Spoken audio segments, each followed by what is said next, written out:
Estamos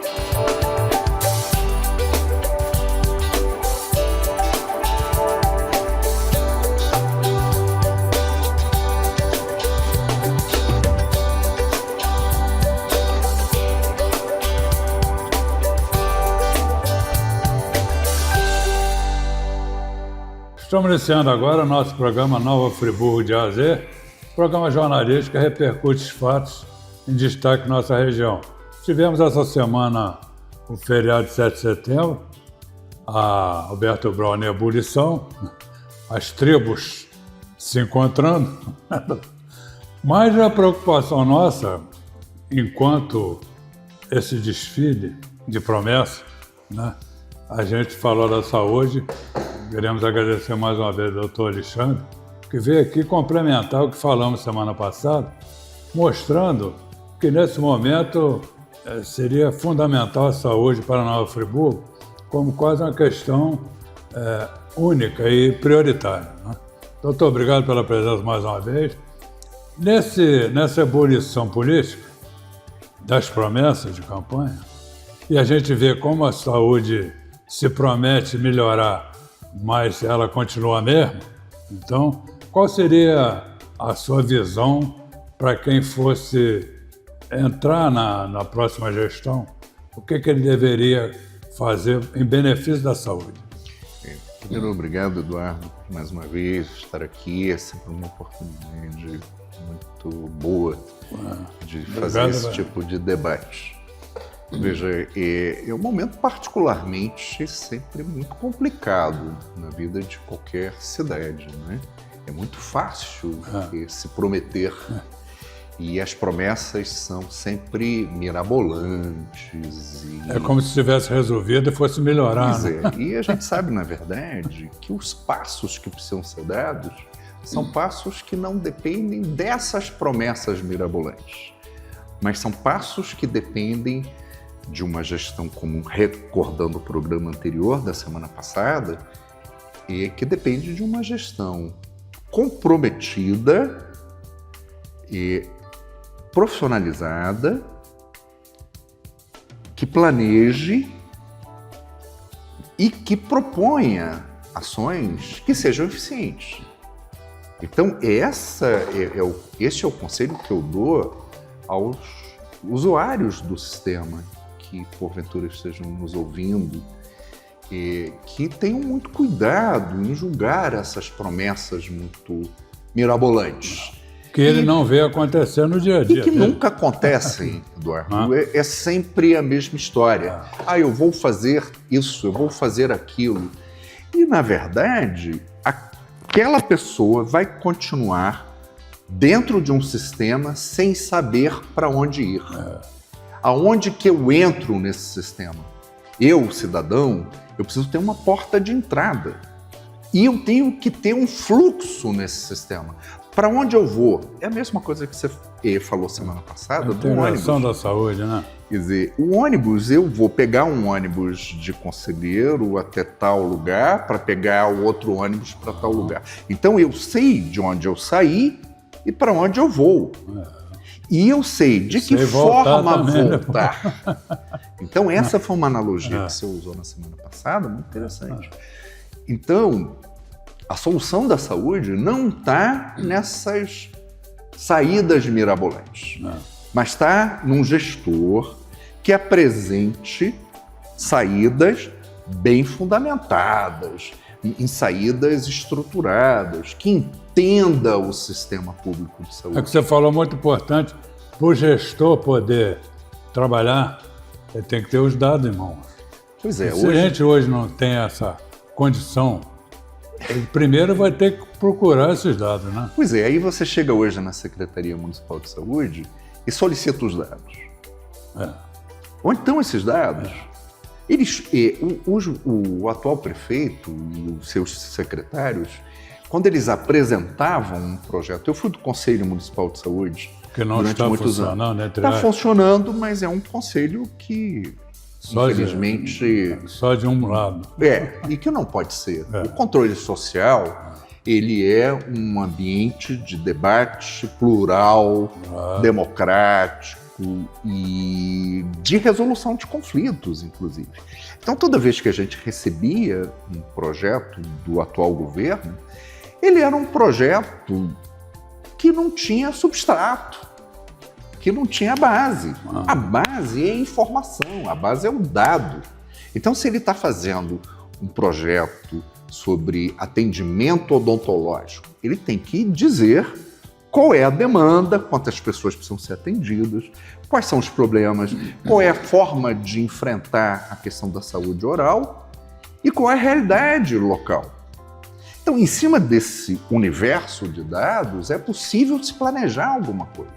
Sem dúvida. Tá? Então, é muito fácil as pessoas entenderem sobre informação, a importância da informação. Você imagine um empresário que não sabe o que ele tem em estoque, quanto que ele usa para produzir, quanto está custando, qual é o custo da produção se dele. está levando prejuízo ou não, né? Então ele vai simplesmente fazendo o quê? Ele vai produzindo, Vai mas sem cobrindo saber. furo. E aí vai chegar um determinado momento que essa empresa vai falir. E quem vai arcar com o ônus é a população. É a população. No caso da saúde. E no caso da saúde é a mesma coisa. Então a gente vive uma condição de falência do sistema público de saúde. Exatamente por isso, porque não há nenhuma previsibilidade, não há nenhum tipo de ação que se enxergue no governo de que as coisas vão evoluir para a mudança. Sem dúvida. É sempre, como eu disse semana passada, enxugando gelo. Então essa é a grande questão. Então eu alerto a população que desconfie desses projetos mirabolantes. Agora, existe na formação da saúde pública alguns passos anteriores, não são da agora, de décadas passadas, de parcerias público-privadas que deram certo. Por exemplo, a cardiologia, que tem lá no Hospital São Lucas, Isso. uma determinada atendimento. A nefrologia, que também é uma, né? Mas estagnou por aí, quer dizer, então a gente poderia, com bons projetos, ter muito mais parceria, né? Eu acho que as parcerias público-privadas elas são interessantes, mas elas são complementares. Lógico. É aquilo que nós não conseguimos fazer como serviço público. Por exemplo, a nefrologia. É muito caro para nós, enquanto município, equipar uma unidade de diálise. Então é muito melhor que a gente contrate esse serviço. A cirurgia cardíaca, a mesma coisa. E eu, como conselheiro de saúde, votei favoravelmente a essas parcerias.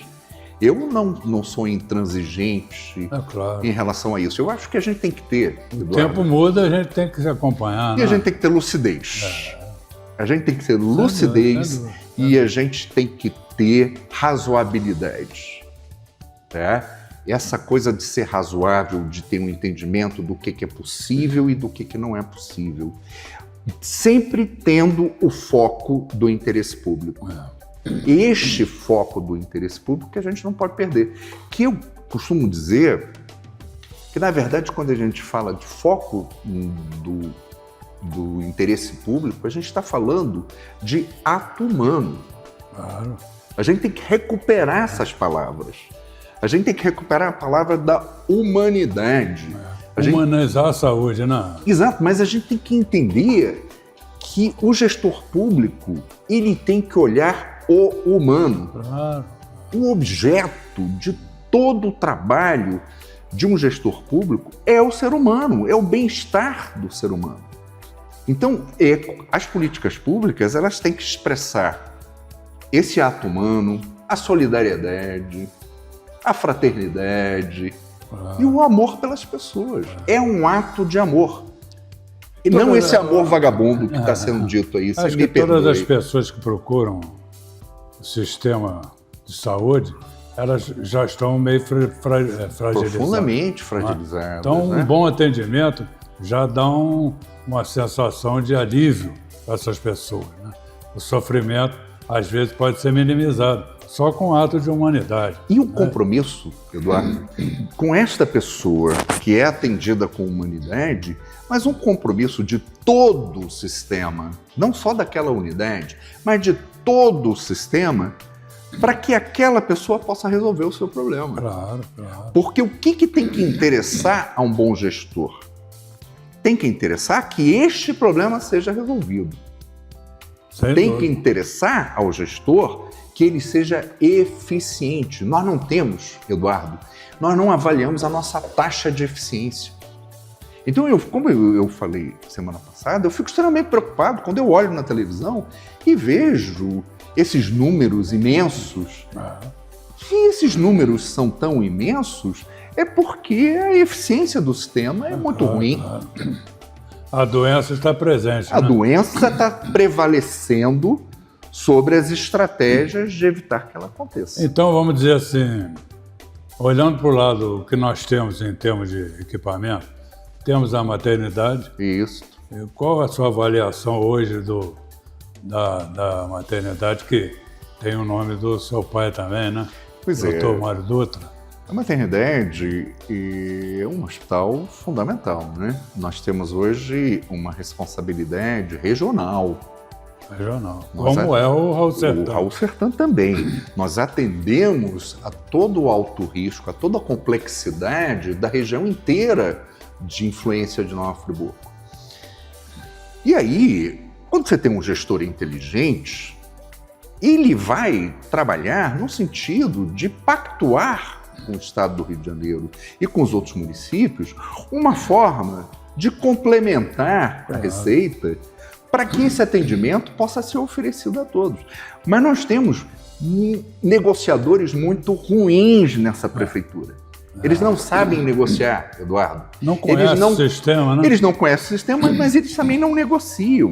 Nós poderíamos estar hoje, em Nova Friburgo, recebendo benefícios que nós não temos, que são benefícios de convênios e são benefícios de programas de saúde que nós poderíamos estar recebendo isso se nós conseguíssemos construir programas eficientes e que nós apresentássemos, no momento que a gente reivindica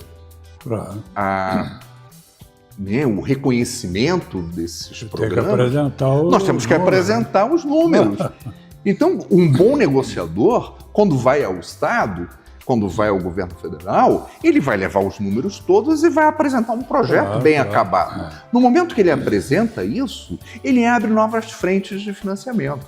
E isso inclui os nossos 2 hospitais regionais, que precisam ter esse aumento de receita em função da abrangência regional. É que quando se fala, mas o Raul Sertão Maternidade recebe gente de fora.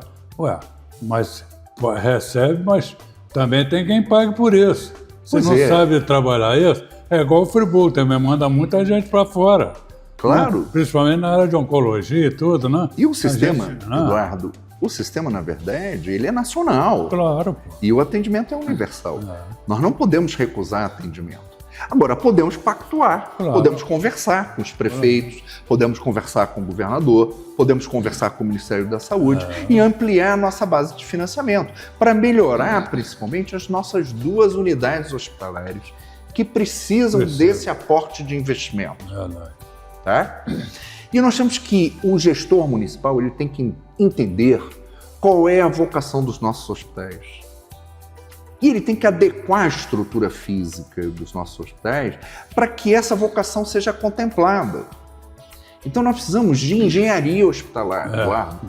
É um absurdo a maneira que os nossos hospitais são tratados, porque é um puxadinho para cá, apareceu a necessidade de se fazer alguma coisa, faz mais um puxadinho para lá. Se você entrar hoje no Hospital Raul Sertão, você se perde numa enormidade de corredores que foram crescendo sem nenhum planejamento. Você vai para uma área de uma coisa para chegar na outra, que poderia ser ao lado, você tem que dar a volta no hospital. Porque não tem fluxo, não tem racionalidade. Porque as coisas vão acontecendo, como eu disse, vão acontecendo de forma atabalhoada, sem planejamento. Então, pensar na maternidade no Hospital Raul Sertan é, primeiro, definir qual é a natureza desses hospitais, o que nós queremos. Ampliar a base de financiamento e estabelecer protocolos. Porque o que acontece hoje nos hospitais é que um plantão faz uma coisa, o outro faz outra e o outro faz outra. Eu, inclusive, tive uma vez uma pessoa da família internada, estava fazendo uma transfusão de sangue. A pessoa chegou com todo o equipamento para fazer, mas falou, mas eu não vou fazer não, acabou meu plantão, eu vou embora.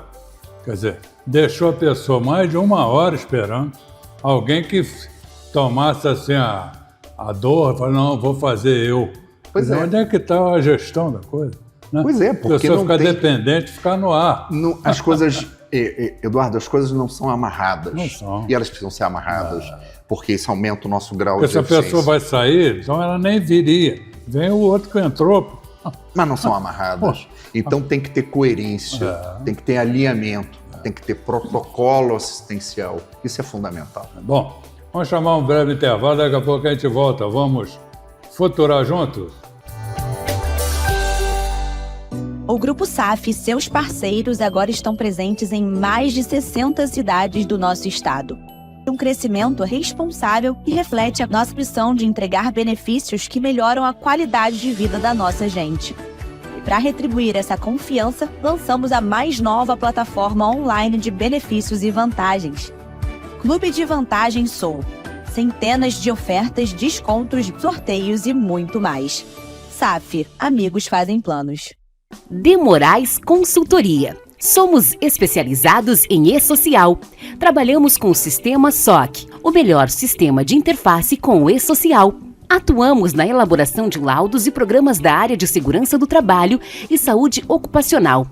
LTCAT, Laudo Técnico das Condições Ambientais de Trabalho. PGR, Programa de Gerenciamento de Riscos. PCMSO, Programa de Controle Médico e Saúde Ocupacional e outros. PPP, Perfil para Aposentadoria. Seguimos todas as normas de segurança do trabalho e normas regulamentadoras do Ministério do Trabalho e Emprego. Utilizamos equipamentos de última geração, todos calibrados anualmente conforme norma. Atendimento personalizado, rápido e garantido. Aguardamos seu contato. Rua Benjamin Constante, número 1205-101, na Rua do Colégio Dinâmico, em cima do Equilíbrio Estúdio. Contato @demoraesconsultoria.com.br 22 999 65 35 24. Um dia eu resolvi fazer. E eu fiz 60 pães de mel e eu e meu pai, a gente sentou no sofá e a gente comeu todos. E as pessoas foram gostando e foram pedindo, e aí o pouco a pouco foi se espalhando. Tem muitas pessoas de sucesso que já vieram aqui, começaram mesmo na parte de brigadeiros e pães de mel, e hoje já tem muita coisa. Faça parte você também desse mundo de oportunidades. Vem pra Nova Mix.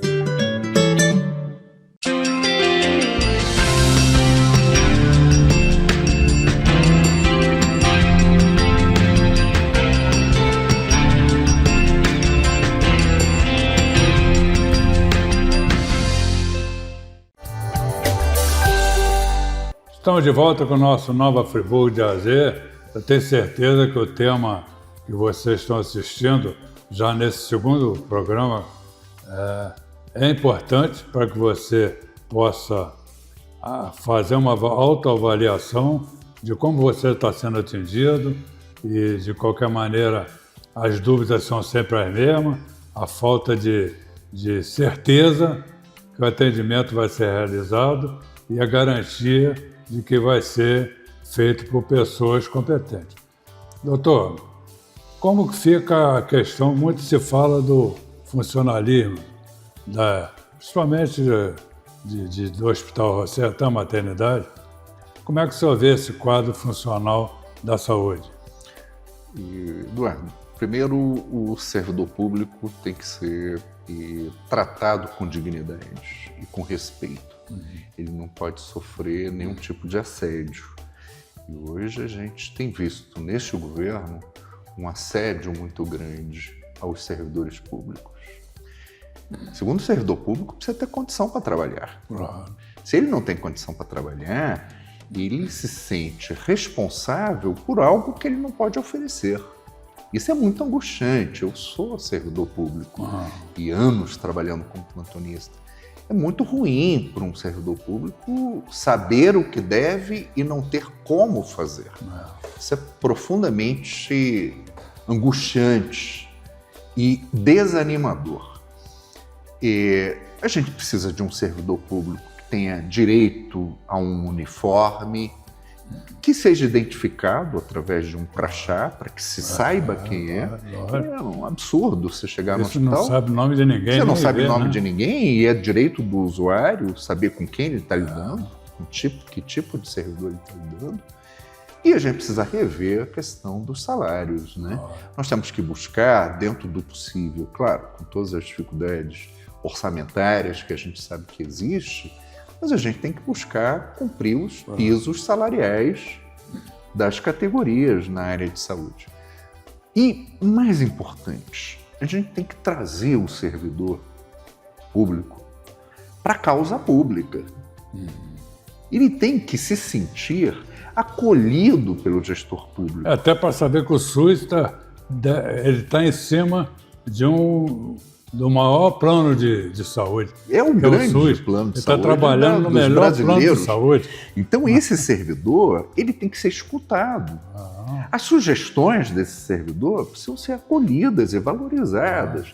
Então, uma boa gestão, em qualquer lugar, é você trazer o servidor para o seu lado. Você traz o servidor para o seu lado com essas políticas públicas de valorização, mas também com escuta. O servidor precisa ser valorizado naquilo que ele percebe e observa. Você acha que falta liderança? Falta, absoluta. E falta uma coisa muito importante, Eduardo, falta diálogo. Tá? O exercício do diálogo... Quem manda tem que conhecer, né? E o exercício do diálogo é fundamental. Se o gestor não dialoga com a sociedade, não dialoga com seus servidores e assume um ato, por ato arrogante, um lugar de comando único, ele fica isolado. E ele não tem, nesse isolamento, o apoio de quem viabiliza de verdade o sistema, que são os servidores públicos. Eu tenho um exemplo até antigo do meu pai, que ele tinha uma cerâmica, ele tem uns 40, 50 funcionários, e ali tinha um problema, os banheiros estavam sempre sujos. Então, um dia ele se aborreceu, falou, vou mostrar como é que faz. Chamou todo mundo, foi no banheiro, lavou, limpou, deixou prontinho, o próximo é você. Quer dizer, ele liquidou o assunto ali, mostrando que o que ele está pedindo, ele mesmo Ele faz. claro. Então, aí quando você fala, a gente nas considerações finais agora, fala da figura do gestor. Quem seria o gestor da saúde? Eu acho que o gestor... Na sua opinião, lógico. Na minha opinião, o gestor da saúde, e claro, a honestidade é fundamental, né? Porque você mexe com um volume de dinheiro grande, né? O nosso orçamento, eu digo que não tem muito dinheiro, Eduardo, porque a demanda é infinita. Mas são milhões de reais, né? Mas são 400 milhões de reais para a saúde, é bastante dinheiro. Então tem que ter honestidade. Tem que ter honestidade no trato do dinheiro público. Tem que ter capacidade de diálogo. Tem que dialogar. Ele precisa ser uma liderança, o gestor público de saúde. Claro. E precisa escolher os seus auxiliares tendo uma lógica de competência, uma lógica de conhecimento. Uma central de coleta de dados que ele possa, junto com a equipe, fazer funcionar. É claro, né? e ele tem que ter um diálogo permanente com a equipe dele. Ele tem que estar permanentemente se repensando como gestor. É ter essa coragem cívica, porque eu chamo isso de coragem republicana e cívica, de você fazer a tua autocrítica. Lógico. De dizer, olha, estou errado aqui, e eu acho que se o rumo está errado, chama a tua equipe, chama a sociedade e conversa com as pessoas para corrigir esse rumo. Então, esse é um bom gestor, porque os problemas são muito graves, os problemas são muito difíceis. Acumularam anos e anos. Né? Anos e anos. Então, o que eu disse já é desconfie de soluções mirabolantes, de soluções mágicas. Isso vai dar trabalho, quem assumir a gestão em Nova Friburgo da saúde vai ter muito trabalho, é um trabalho árduo. A médio e longo prazo, né? A população vai ter que ter paciência de aguardar para que as coisas comecem a acontecer de verdade, senão a gente cai na armadilha de sempre, É verdade. que é ficar tratando no varejo, Vai ficar rodando igual pirotóxico, cachorro correndo atrás do rabo. e fica rodando exatamente o cachorro atrás do rabo. Verdade. Então, o gestor público tem que ter essa honestidade e franqueza de mostrar os dados para a população. Não há nada para esconder. Não se esconde dado público. Dado público é para ser público, como o nome O que diz. você fala público que a própria população, quando reclama, ela mostra todas essas deficiências. E aí tem que ser dito, olha, está acontecendo isso, e ter a coragem de assumir as suas vacâncias, suas dificuldades e apresentar caminhos para solucionar. Doutor Alexandre, chegamos no final do programa. De tudo que nós falamos, acho que a gente contribuiu de alguma maneira para que os eleitores, as pessoas que vão agora exercer seu direito até de mudança, possam estar bem informadas, né? Então, a gente queria agradecer e as suas considerações finais para o nosso telespectador. Primeiro, agradecer novamente a você, Eduardo, pela oportunidade de ter esse debate. Eu estou sempre disposto a conversar sobre Vamos isso. precisar muito. Estou sempre disposto a conversar, dialogar. Eu não tenho nenhuma dificuldade de conversar com ninguém. Eu acho que isso é fundamental. Lógico. E eu sempre conversei com todos os gestores, sempre tentei convencê-los, sempre tentei contribuir para que as coisas acontecessem. Elas não aconteceram por falta de visão política, de opção política e de opção pública de fazer as mudanças. De competência administrativa Mas sempre também, conversando com todos. Então, eu acho que conversar com as pessoas através desse teu canal de comunicação, eu acho que é fundamental. Eu espero ter contribuído, tá? Sem dúvida. Com esse debate e ter qualificado o debate, porque eu fico muito preocupado com esse debate raso que se faz nas campanhas, que é um debate muito rasteiro, né? Se discute muito pouco de verdade da natureza dos problemas. Como tem aquele logo Futurando Nova Friburgo, a gente espera ter contribuído, deixando aquela comparação da integrar a saúde, né? Eu gostei saber de onde é, para onde vai. Eu gostei dessa analogia. É um tema interessante, né? Achei genial essa tua analogia. E todo mundo entende, né? Eu achei genial essa comparação que você fez com a ideia do transporte público. Quer dizer, as pessoas têm que saber de onde saem, para onde vão e como voltar. É verdade. Então, muito obrigado. Muito obrigado mais uma vez, o programa agradece. E a gente convida você para o próximo Futurando Nova Friburgo.